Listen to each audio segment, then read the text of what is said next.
Oh, hi. I'm on this side of the car, prepping it. So in this episode, I'm going to take you through the steps that I used to reinstall the body side molding. So stick around and we'll get it done.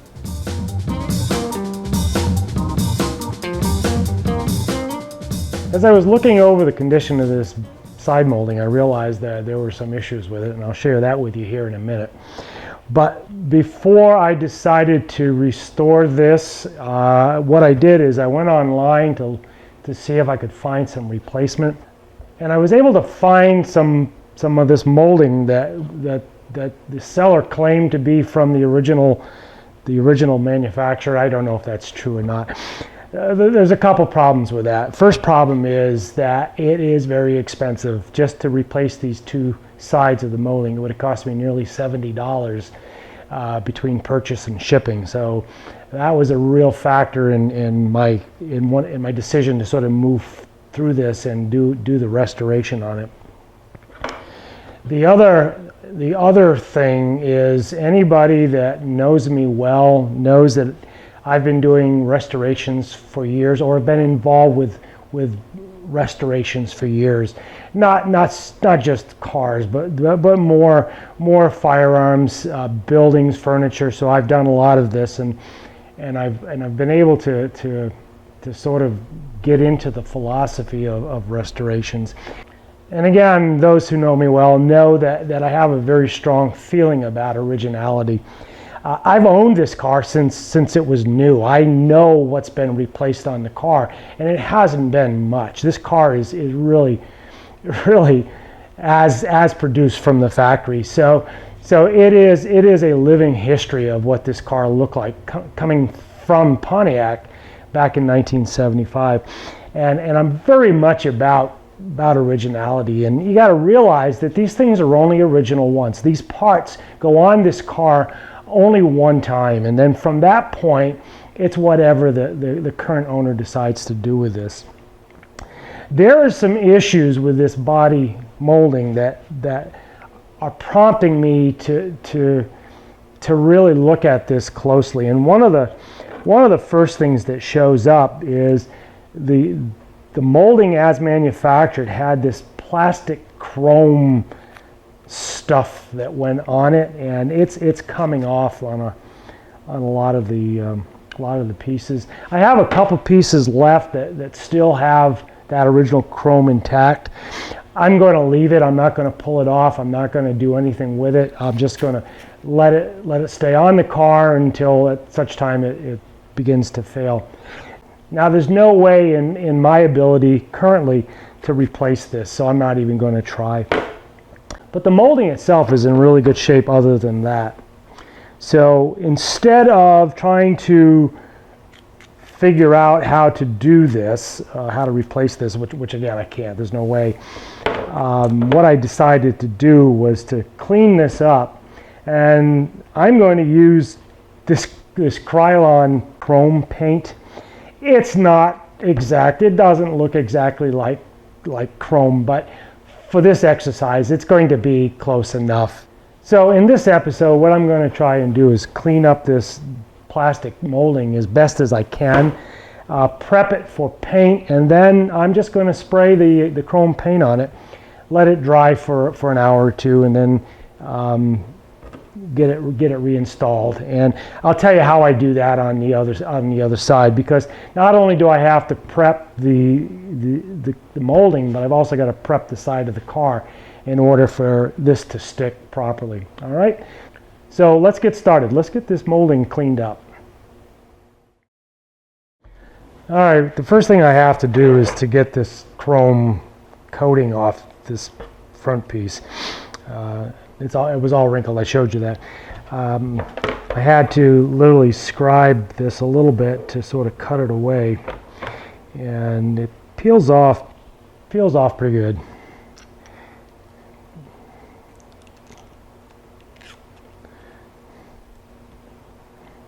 Some of it's still really stuck pretty solid, and that does surprise me a little bit.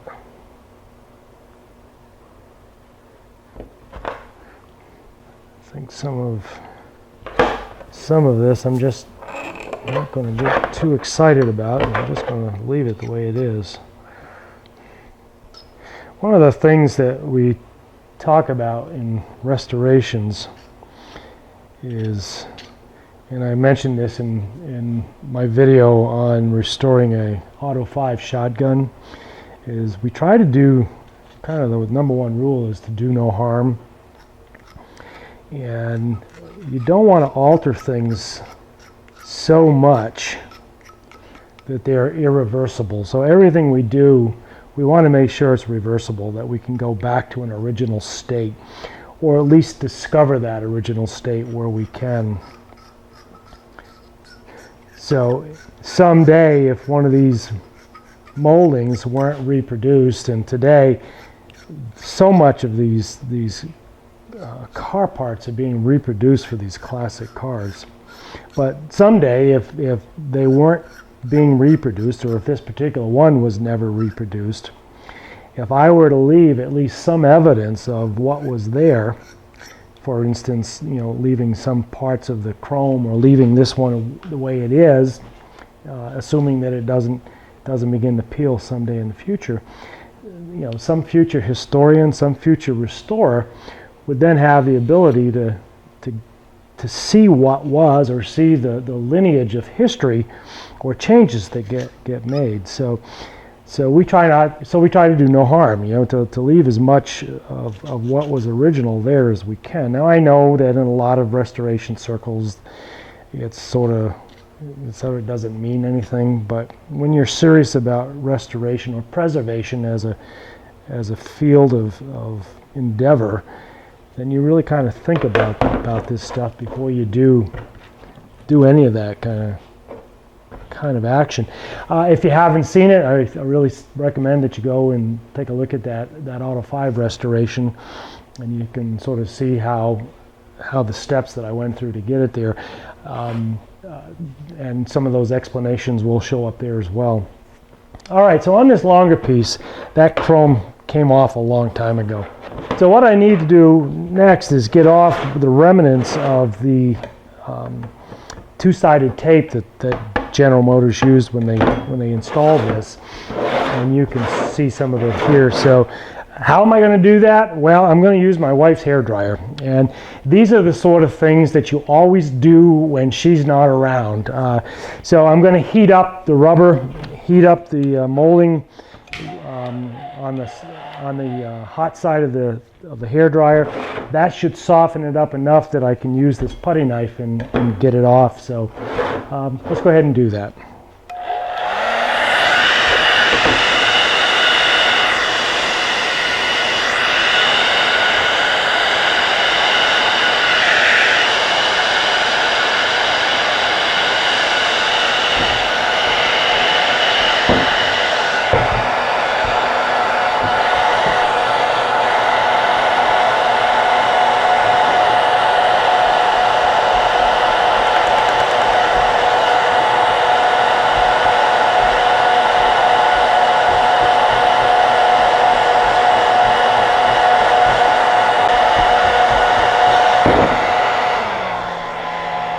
All right, so I got to get that done, so I'm not going to make you sit through all of this. And I'll bring you back as soon as I get all that black two-sided tape off, and eventually what we want it to do is look just like this nice red color. All right, so I'll bring you back.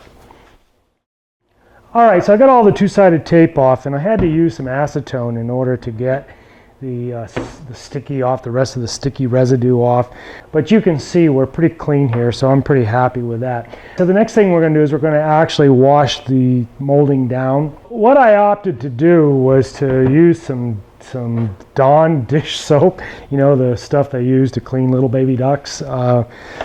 It's pretty mild and it's pretty good at cutting grease, so we're going to do that, grease and dirt. So we'll use that in a toothbrush in order to sort of clean this up a little bit. And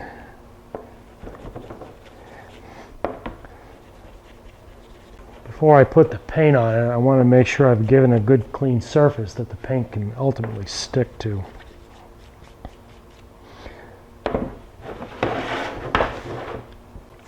Okay, I'm going to use the same theory. I'm going to go clean this off camera, and then I'll bring it back for the next phase.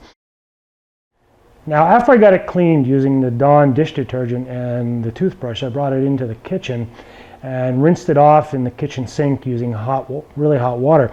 Now, there's another time you want to make sure your wife's not around when you do this kind of stuff. Now, the next thing that I want to do is I want to sort of do one additional cleaning, and I want to use denatured alcohol this time. Now, denatured alcohol is probably one of the milder solvents that you can use. Some of these other harsher solvents can really have a negative effect on the plastic itself, so we don't want to do that. And frankly, the denatured alcohol, one of the nice things about it is not only is it a good cleaning agent, but it also evaporates very quickly. So it kind of goes away in a hurry. All right.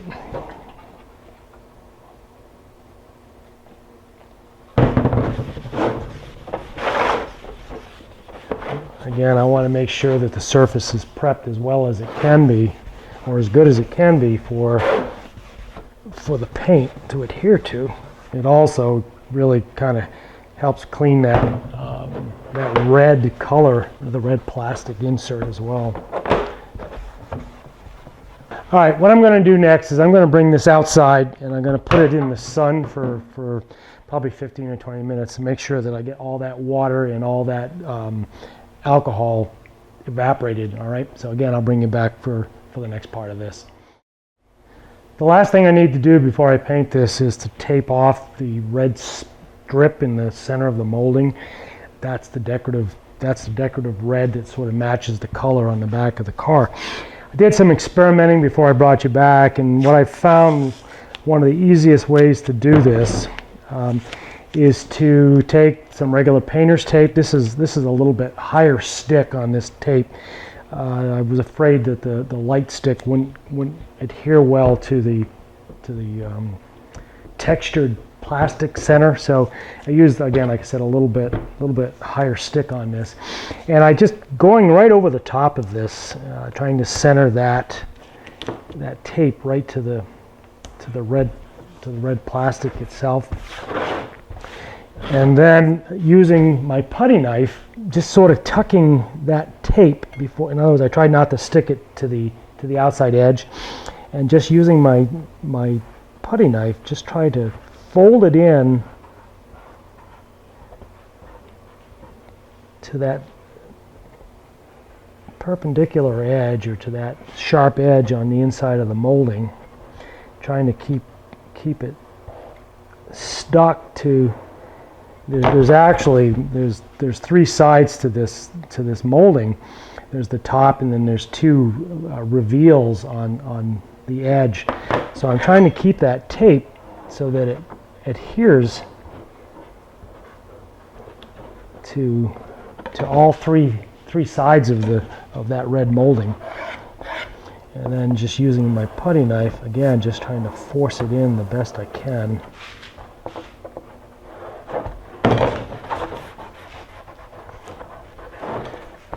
Fingernails are marvelous tools and tend to do less damage than some hard tools. Anyway, at that point, I'm taking a utility knife, a sharp utility knife, and I'm using just enough pressure to cut the tape, and I'm trying not to go down into that lower piece of plastic, because I don't want to cut into that. I just want to scribe an edge where those two pieces of plastic come together.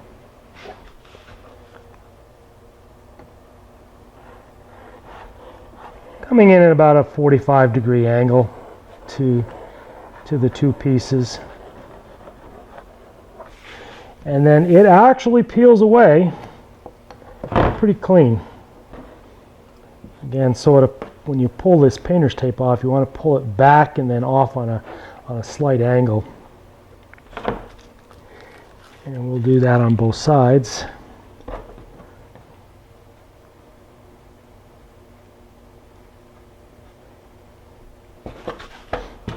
Again, back and on a slight angle.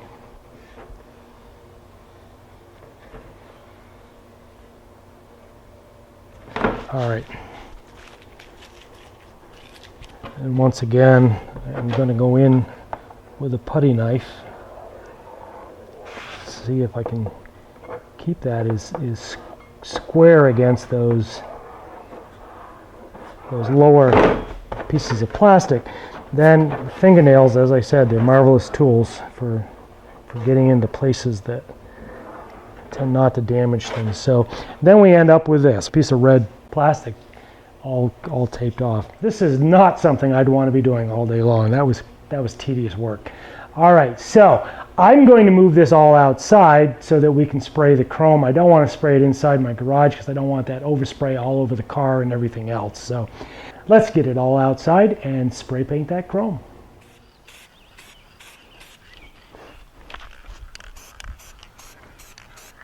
That is it's such a nice look.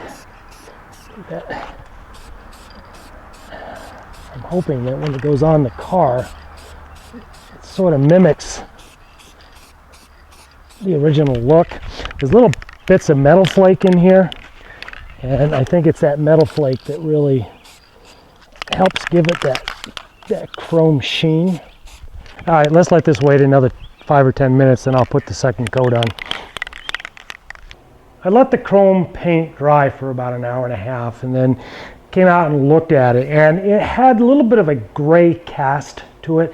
So even though it had that metal flake in the paint, and even though the color was okay, it didn't have that reflection that I really hoped to get from the chrome paint. So I have this crystal clear enamel that I use for different projects around the shop.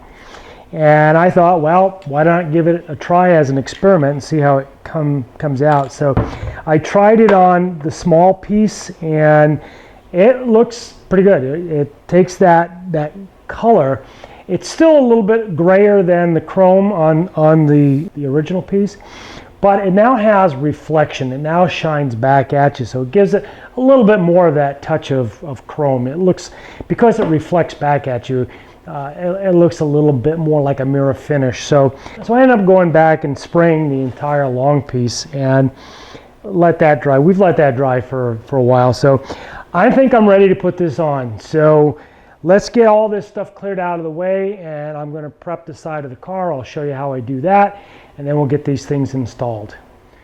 I have one more thing that I have to do before I put the body molding back onto the car.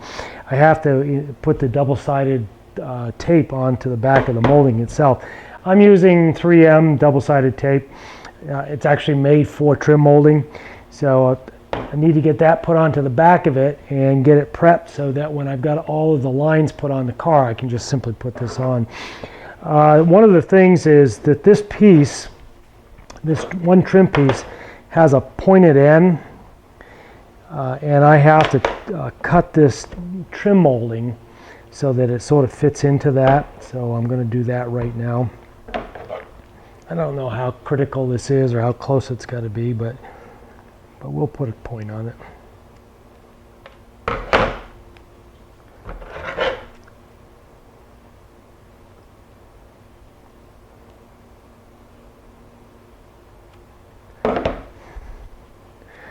See how that looks.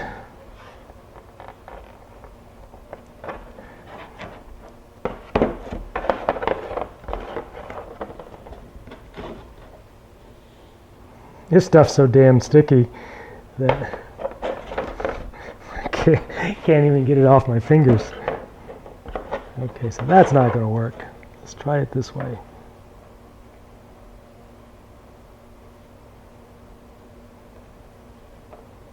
All right.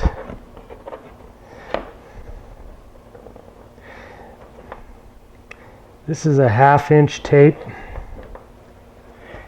and it probably has a little bit of an overhang, but I think it's the right size for this.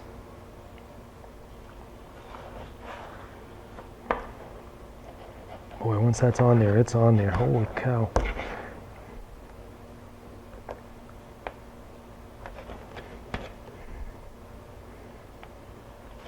Okay, so there's that.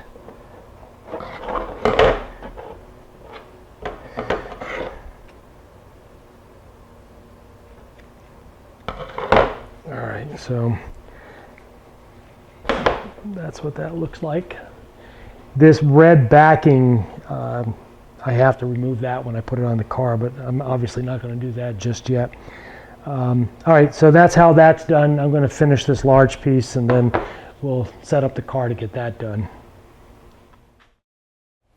So the last thing I have to do is prep the body panel itself so that we can stick this molding onto here and be assured that it's going to actually adhere like it's supposed to. Off camera, I use the same technique that I talked about, taking the sticky off the back of the molding itself. I use my wife's hair dryer to soften up any of the remaining tape and or any kind of sticky or glue. So I heated it up and then I used the putty knife to sort of gently pull all that off. Then I used some acetone to get as much of that residue off that I can. The last thing I need to do is use denatured alcohol for the same reason I used denatured alcohol on the body side molding itself, is because it's a relatively mild solvent and cleaner. So I can get any of the remaining dirt off that might interfere with the molding sticking. And again, it dries really quickly. You can see it's actually pulling off a little bit of the paint. One of the hardest parts I'm going to have is getting this thing to line up properly. Now I can see the outline of the previous location where this was located, and I should be able to get this thing pretty well set up using that. And again, I can see this part over here. So I'm going to do that. I'm going to need to make sure that this thing is nice and straight. It sort of got bent over the years, so just wanting to make sure. So I'm going to do that right now. I'm going to pull the back of this tape off. And then get this so it sticks to the car. So that looks pretty straight right now. I don't know how much working time I've got with this, but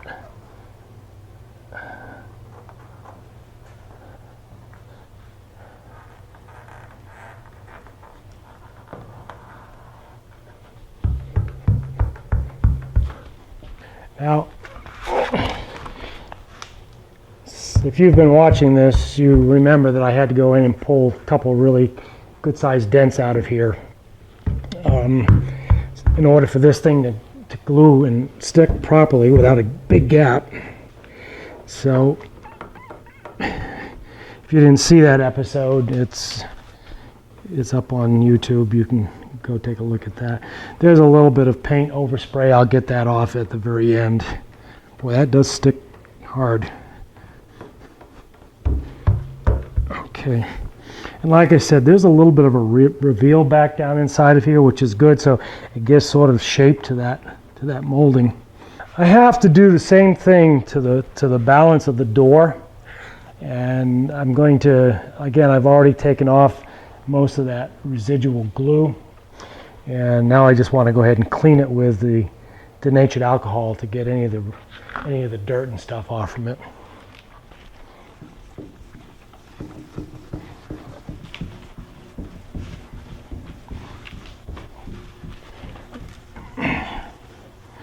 All right, I'll give that a few minutes to flash off. This is a long stretch of real estate that getting this thing to line up sort of straight is going to be important. So what I thought I might do is just run a string line. I mean, I can see the previous location, but I'm going to try to run a string line from the top edge of this molding to the top edge of that molding and see if I can't use it as a guide. So I've got some tape here. Make sure that's not going to come off. So the plan is to pull this across and use this right across here like this. Same thing, come back on the other side. and make this string as tight as I can make it to keep it as straight as I can keep it. I have no idea how the factory did this, especially using production methods. I mean, I spent 40 plus years in a factory, and I understand, you know, the need for speed, the need to keep these production process rates or tack times or whatever you're used to using for terminology. So in the factory, I'm pretty confident that at the end of the day, GM wanted to put these pieces of molding on fairly quickly. So now I've got a nice straight line. See that? That doesn't look completely straight.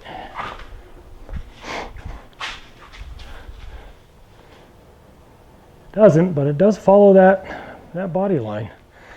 So when I look at the two sides, you can see, like I said, sort of a residue or residual mark from where this was located.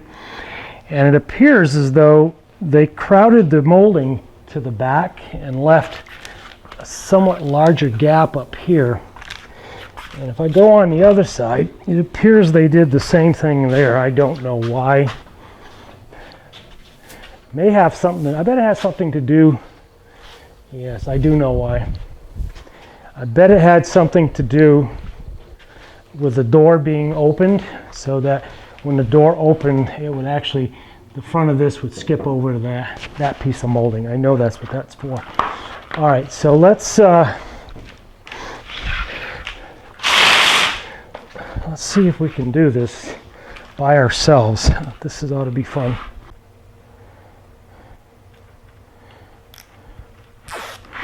All right, I got to get my eye level with this as much as I can. This is going to be fun.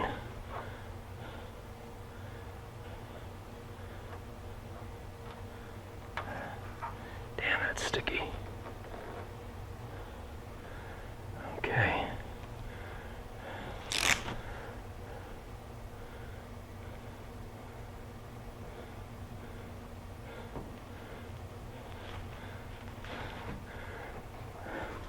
I think this is where having a little bit of an artistic eye is going to come in handy.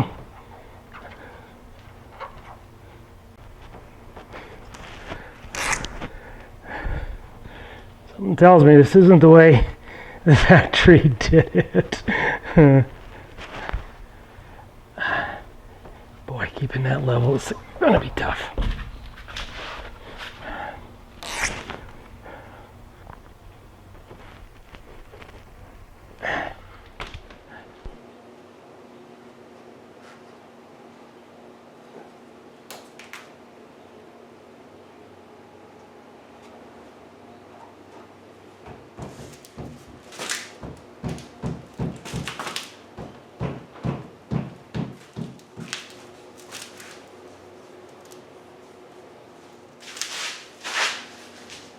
Man, does that look nice and straight? Holy cow. That came out really nice, guys. It really did. That molding hasn't been on in over 20 years.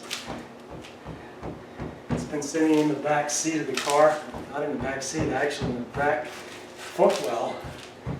And when I pulled it out, over the years it had formed itself to the hump, the channel, the transmission hump in the floor pan. So I had to put this thing out in the sun for days to get it to relax and go flat again.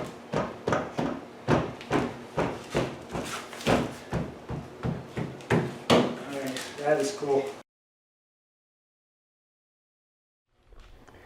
The last thing I need to do is pull off that protective tape that I put over the red plastic insert.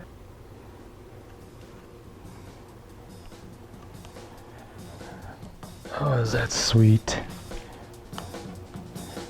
Sweet, sweet, sweet.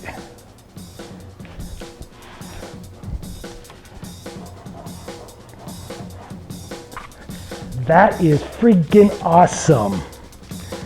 That is just so cool. I think we need to take this outside so you can see the sun reflect off that chrome paint. Oh, did I tell you? I got the radiator installed and it runs sweet.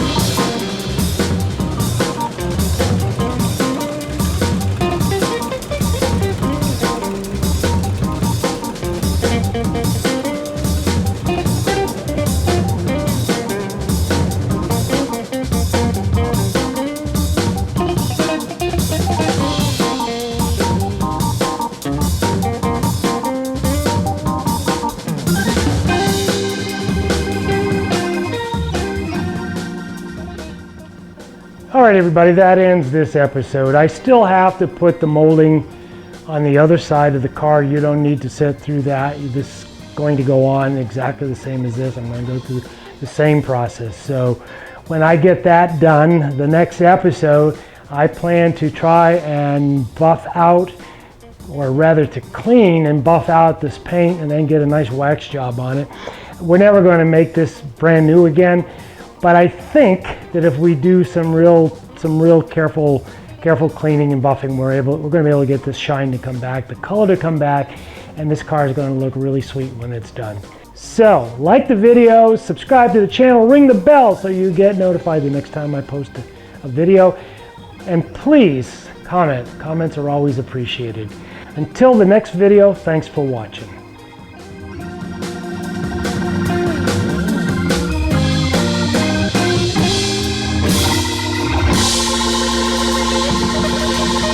Thank you.